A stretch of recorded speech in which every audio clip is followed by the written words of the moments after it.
Salut à tous, alors aujourd'hui on se retrouve dans cette nouvelle vidéo pour parler de la légende d'Excalibur. Donc Excalibur c'est une épée magique qui signifie dure en taille ou foudre violente.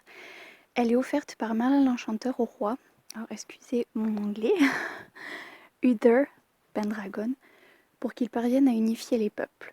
Mais la passion amoureuse que voue Uther à Ygraine met fin aux espoirs de Merlin, aux espoirs de paix de Merlin.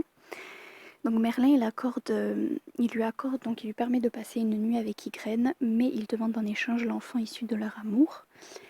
Et il pense trouver en lui l'élu capable d'unifier les peuples, car Uther a perdu la confiance de son peuple.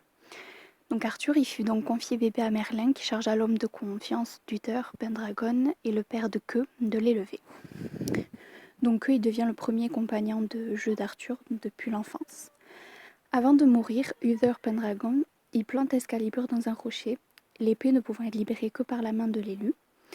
Et lors d'un tournoi, Antor il demande à Arthur d'aller chercher son épée, restée sous sa tente, mais celle-ci elle fut volée. Et Arthur y refusait de revenir sans armes. Et c'est à ce moment-là qu'il vit une épée plantée dans un rocher et il réussit à. Et donc il ôta.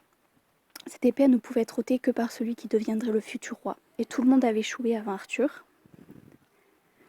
Excalibur, elle pouvait trancher n'importe qui et elle rendait son porteur invisible.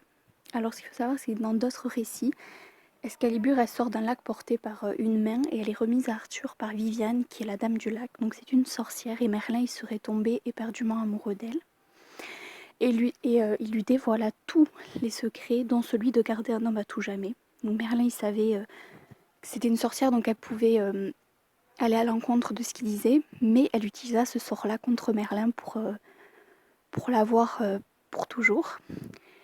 Donc, selon la légende, Merlin vivrait encore caché dans la forêt de Brocéliande, et donc Merlin lui aurait construit un château sous le lac. Et un jour, elle aurait découvert un bébé dans son berceau, elle l'amena dans son château, où elle éleva, et ce bébé-là, ça aurait été Lancelot du Lac, qui deviendra plus tard le chevalier à la cour du roi Arthur.